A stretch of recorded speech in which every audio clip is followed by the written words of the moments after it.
तो देवर्षि नारद कैलाश से निकले और निकल करके वैकुंठ से निकले और मृत्युलोक की ओर चल पड़े। मृत्युलोक की ओर चल पड़े। वहां से जाते समय ही देवर्षि नारद को भगवान की माया ने घेर लिया। भगवान की माया घेर लिया। दुर्गे सांभवी माया सर्वेषां प्राण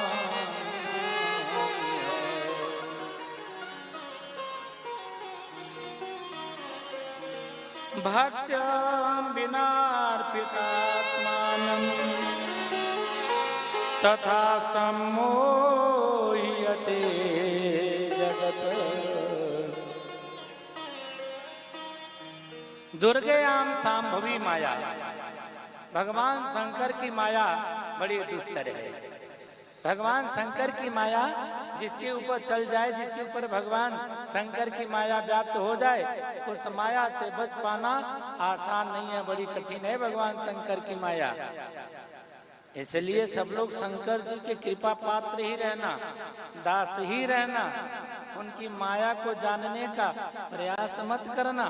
बस सेवक बन करके सदा संसार में विचरण करना, शिव कल्याण करेंगे।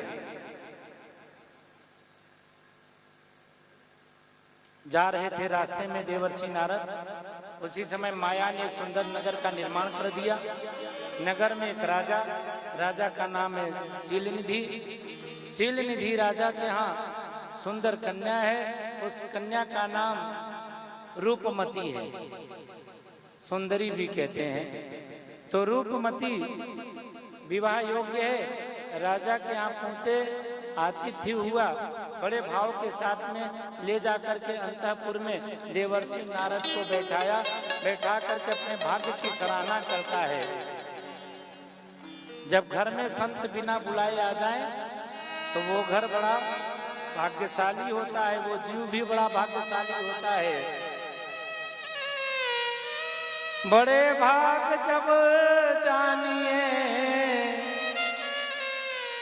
मिलने आवई संत, संतन का मिलना करे सब कष्टन को अंत। बड़े भाग जब जानिए मिलने आवई संत। घर में कभी बिना बुलाए संत आ जाए तो बड़ा भाग्य समझिएगा। बिना बुलाए जो संत आ गया, और ये जो संत आया है मिलने के लिए, ऐसे नहीं आया। इसके आने से जो लंबे समय से कष्ट चला रहा था, अब वो कष्ट कटने का, कष्ट जाने का समय आ गया, तब संत का आगमन होता है। इस राजा की बेटी का विवाह नहीं हो रहा था, इस राजा की बेटी का विवाह नहीं हो रहा था, वर नहीं मिल रहा था। और देवर्षि नारद को देखा, उनके पैर धोया, पैर धो करके महाराज को माला पहनाया, चंदन लगाया, उनको भोजन प्रसादी कराया और बोला महाराज मेरी बेटी का हाथ देखो, इसके हाथ में क्या लिखा है, शादी नहीं हो रही है। देवर्षि नारद जी ने देखा तेरी बेटी बड़ी भाग्यशाली है, जिसका विवाह इसके साथ में होगा वो भी बड़ा भाग्यशाली होगा, वो अजर होगा, अमर होगा, अजय होगा, उसे कोई पराजित करने वाला नहीं होगा संसार में। कह करके वहां से चले गए। राजा ने उसी समय स्वयंवर रचा। स्वयंवर रचा। देवर्षि नारद जा रहे थे, जाते जाते मन में सोचा यदि मेरा विवाह इस कन्या के साथ में हो जाए तो मैं भी अजर अमर हो जाऊंगा, मैं कभी बूढ़ा नहीं होऊंगा, मैं कभी मरूंगा नहीं, मेरे को भी लंबी आयु प्राप्त हो जाएगी, बड़ा भारी सुख प्राप्त हो जाएगा।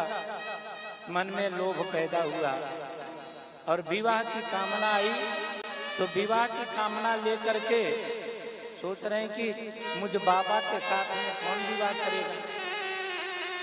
देवियां तो सुंदर पति चाहती हैं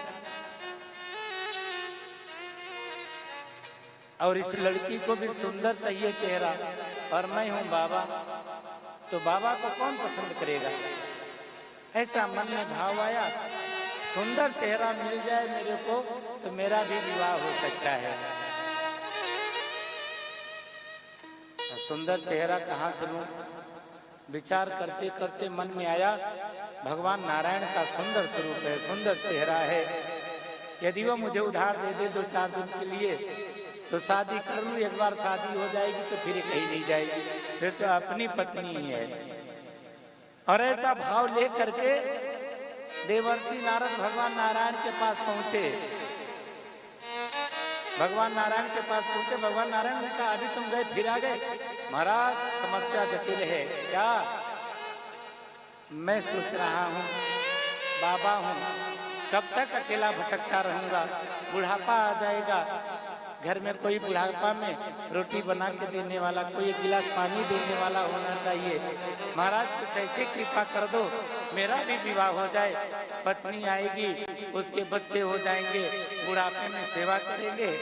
भगवान ने देखा एक बड़ी लंबी सोच में निकल गया, इसको लंबी सोच में निकल गया। और लंबी सोच में निकलने पर अब इसके मन की जो बीमारी है उसका हल नहीं मेरे पास में। तो क्या चाहिए? बोले अपना चेहरा उधार दे दो, आप बड़े सुंदर हो, मुझे भी सुंदर बना दो, कुछ दिन बाद वापस ले लेना। हाथ जोड़ करके कहा जय विधि हो नाथ हित मोरा, करहूं सुबेग दास में तोरा। जिसमें मेरा भला हो वो करिए, जल्दी करिए, समय निकल जाएगा, फिर क्या, फिर करने से क्या फायदा। भगवान ने कहा तथास्तु, ऐसा ही होगा। जैसे ये कुशल वैद्य रोगी को कड़वी दवाई दे करके उसके रोग को ठीक कर देता है, उसी तरह से मैं भी तुम्हें बढ़िया दवाई दे करके ठीक करूंगा, तुम्हारी सारी समस्या दूर हो जाएगी, निसंदेह तुम जाओ यहाँ से। देवर्षि नारद वहां से चले, जहां पर स्वयंवर लगा हुआ था वहीं सबसे किनारे जाकर बैठ गए। और बैठ करके जैसे रूपमती आई तो देख रहे हैं मैं ही सुंदर हूँ, मेरा विवाह इसके साथ होगा। और वो वरमाला लेके आई, खट से खड़े हो गए। रूपमती ने नारद को देखा और देख करके क्रोध में आ गई, आंखें लाल हो गईं। एक कुरूप भी विवाह करने के लिए आया? रूपवान तो आते ही हैं, कुरूप भी। चली गई आगे, और आगे जाकर के सबको देखते हुए एक सुंदर राजकुमार प्रकट हुआ, उसके गले में वरमाला डाला, राजकुमारी चली जाती है उसके साथ में। ऋषि जो काम से पीड़ित थे वो इधर उधर अगल बगल में देख रहे हैं, मैं ठगा गया, मैं छला गया, अब मैं क्या करूं? अपने आप को छला हुआ जान करके दुखी है। इतने में भगवान शिव के गणों ने हंस करके कह दिया महाराज एक बार अपना मुंह दर्पण में देख लेते, पता लग जाता कैसा चेहरा है। देवर्षि नारद ने चेहरा देखा, बंदर का हो गया है, श्राप दे दिया, कपटी पापी हो।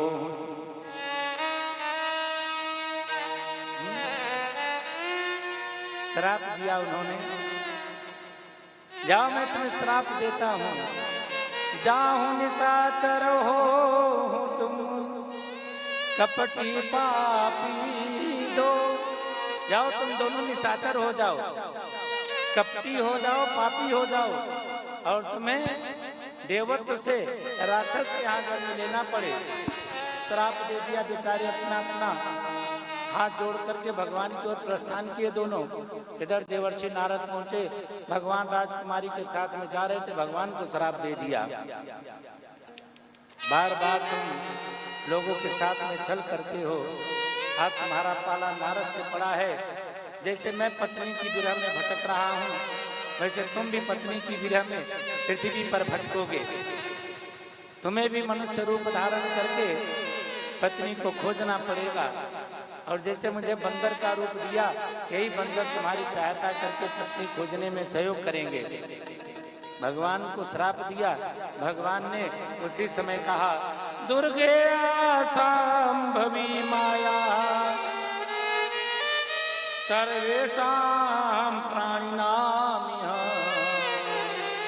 दुर्गे आम संभवी माया। भगवान शंकर की माया बड़ी दुस्तर है सभी प्राणियों के लिए। इससे मुक्त हो पाना बड़ा मुश्किल है। ये सांभवी माया से बचना आसान नहीं। आपको भी सांभवी माया ने घेर रखा था। जैसे सांभवी माया की बात करी, नारद को माया से घिरत होते देर नहीं लगी। न राजकुमारी, न राजमहल, न कोई और कहानी। प्रभु ये क्या था? भगवान शिव की माया। मैंने तो बड़ा पाप कर दिया, मैंने बड़ा अनाचार कर दिया, मैंने आपको कटु वचन कह दिया, मैंने आपको श्राप दे दिया, मेरी मृत्यु अभी हो जाए, मेरा सर्वस्व नष्ट हो जाए, मैंने अपने आराध्य को, मैंने अपने इष्ट को अनुचित कहा, पश्चाताप करने लगे। अब मेरा कल्याण कैसे होगा? भगवान अपने चक्र से मेरी गर्दन काट दो। भगवान ने, नारद शांत शांत, अधीर न हो, मेरा तो पतन हो जाएगा। भगवान ने कहा मेरे भक्त का नाश कभी नहीं होता। अब मैं क्या करूं? मेरे मन में बड़ी ग्लानि है। तुम शंकर का भजन करो। तुमने मेरा भजन तो किया, मेरा भजन करने से पहले शंकर का भजन नहीं किया, और शंकर के भजन के बिना मेरी भक्ति स्थिर नहीं हो सकती। शंकर भजन बिना नर भगति न पावई मोर। शंकर